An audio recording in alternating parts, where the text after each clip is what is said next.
Are you gonna hug all the fun? Beautiful. I could kiss you. Okay, Southeast Game Exchange. We just got to Greenville, South Carolina, and I'm looking for a Grail today. This is a Super Nintendo game I have been searching for since 2020. The game is Wild Gun for Super Nintendo. I know if I'm gonna find this Grail, it's gonna be at Siege.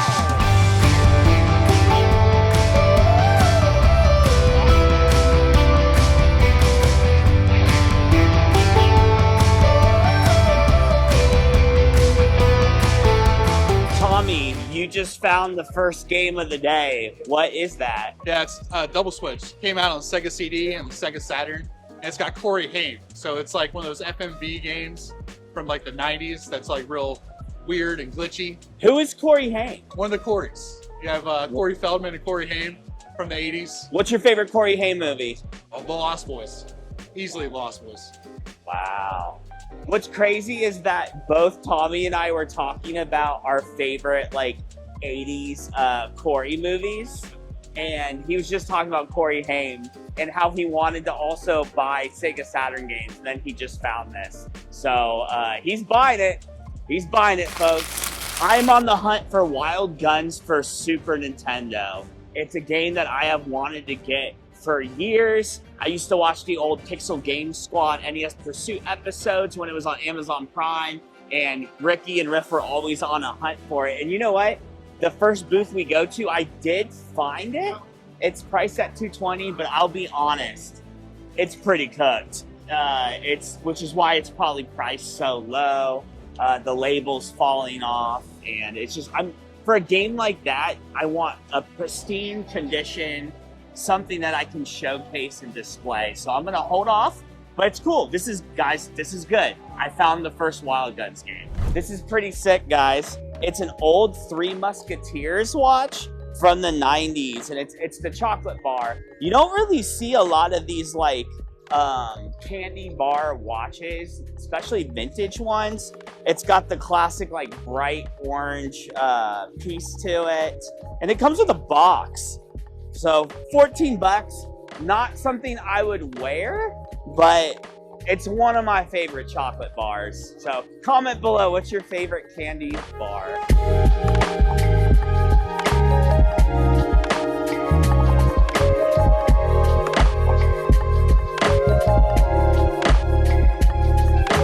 So this is something you don't see every day. And Tommy and I were just talking about this console. It's the CDI.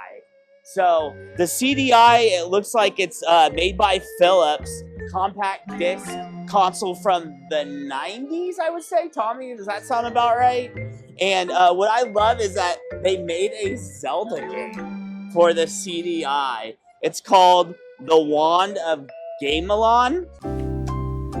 I've never seen this Zelda game before. It looks like it's just an adventure, like click type of game. So to be honest, it's probably really boring, but the animation style looks really cool. It reminds me of the cartoon, the animated series. So this is cool. You just don't see this every day. I love the 90s, weird stuff like this. It just has a special place in my heart. We found some VHS, and we were just talking about how good a movie Edward Scissorhands is. And you don't really see this version, the CBS Fox. Typically, this means it might be one of the first prints in the first version of the movie that was released on VHS. But the cover is really, really cool. Classic Johnny Depp and Winona Ryder. One of the weirdest Tim Burton films, I would say. And probably my favorite next to Batman. Batman still is #1 for me. So yeah, Edward Scissorhands. But why is Siege so special regarding our friendship? Because that's when we first met. We first met Matt back in, was that 2021? 2021. The year after COVID. It was our first Southeast Game Exchange, and Matt was gracious enough to reach out to us and want to hang out. We didn't even have a channel, and we just became awesome friends. And from that moment, he's probably been to Columbus, Ohio like 20 times. So many times. He makes So a many joke. times. He's been to Ohio more than any other place he's ever visited, which is terrible. Probably. And So- I hate Ohio. I like the conventions and I like the toy shows. Yeah, the toy shows are fire.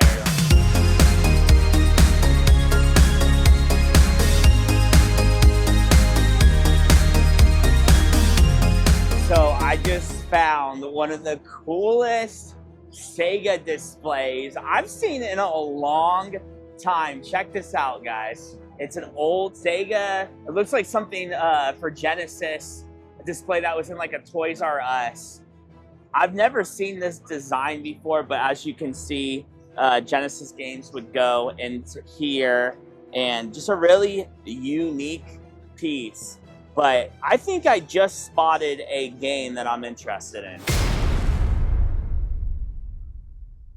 I just spotted another Wild Guns copy. The vendor has it priced at $270. This might be it. I'm gonna try to go a little bit lower of the asking price. So right now we're at $270. Let's go talk to him. Mike has 2 copies of Wild Guns right now. Not 1, but 2. He's got them priced at $270. It looks like this one does have a little bit of yellowing on the side. Typically, I wouldn't care much, but just because this is like a heavy hitter game, I gotta get it clean. This one does look really clean though. And Mike, I know I threw out $250. Meet me in the middle at $260 cash and call it a deal. Let's do it. We're getting Wild Guns, folks.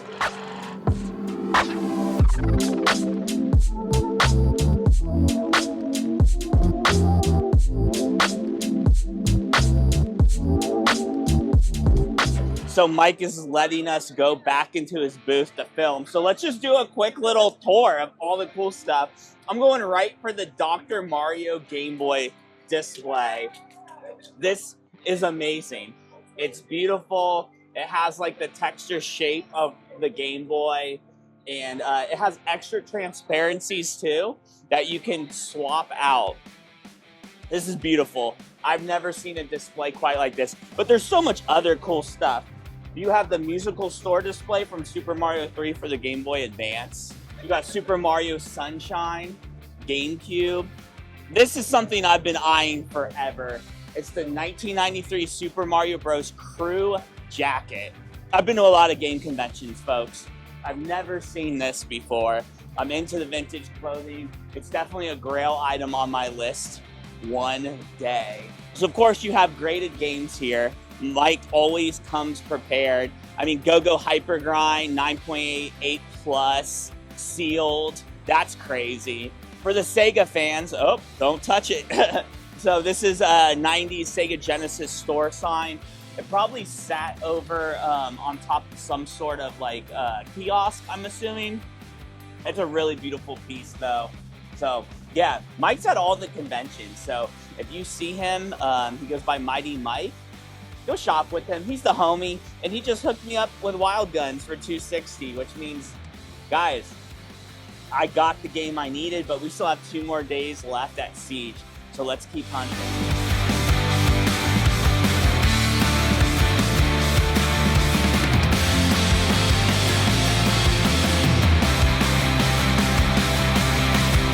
I'm with Devin right now. We are both big movie guys, and we found a bunch of vintage movie posters.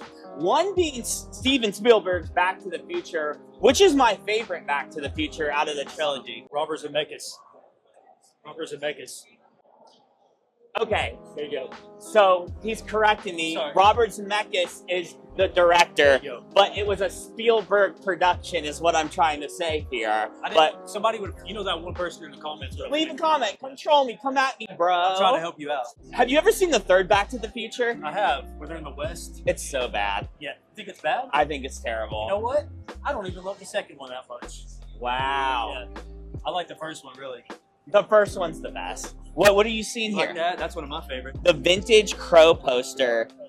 This is definitely one of my favorites. Rest in peace, Brandon Lee. Yeah. This director made another movie called Dark City. I don't know if you ever saw Dark I've City. never seen Dark Kiefer City. Sutherland. That's good. If you haven't seen The Crow, check out The Crow. Michael Keaton's Batman. I was just talking about this earlier in the video. One of my favorite Batmans. Oh, the best.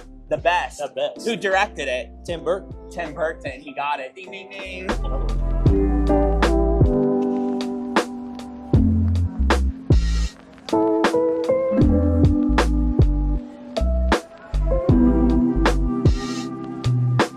We're at Limestone Picker's booth. And if you remember back in our Game Jam South video, Eric actually got the Legend of Dragoon, I did not pronounce that right.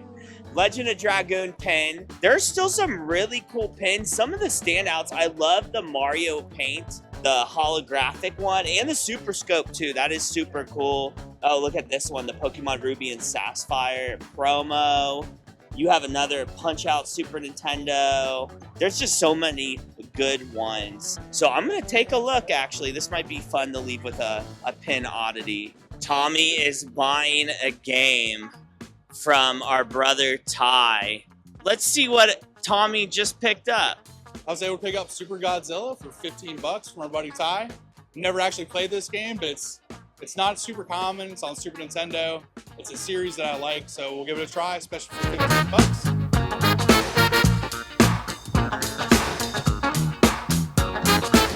Here with the man, the myth, and the legend, Mr. Camelot.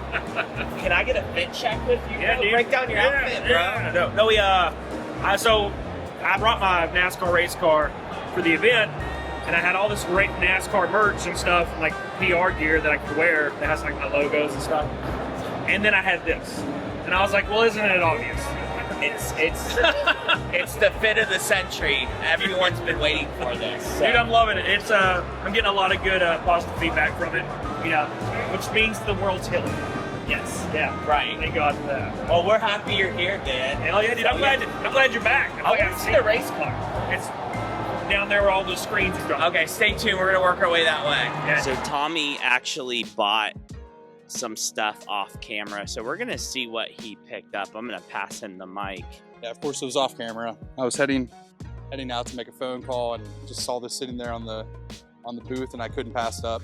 Last convention I went to, it was the first one that sold, so I couldn't let it go. And I've been wanting the GameCube player for my Spice Orange GameCube for a while, so I'm excited. So we just finished day one of Siege. We've been up since 4 in the morning. We drove 8 hours from Columbus, and yeah, it's we're gonna go have some fun, check into the hotel. We'll see you at day 2.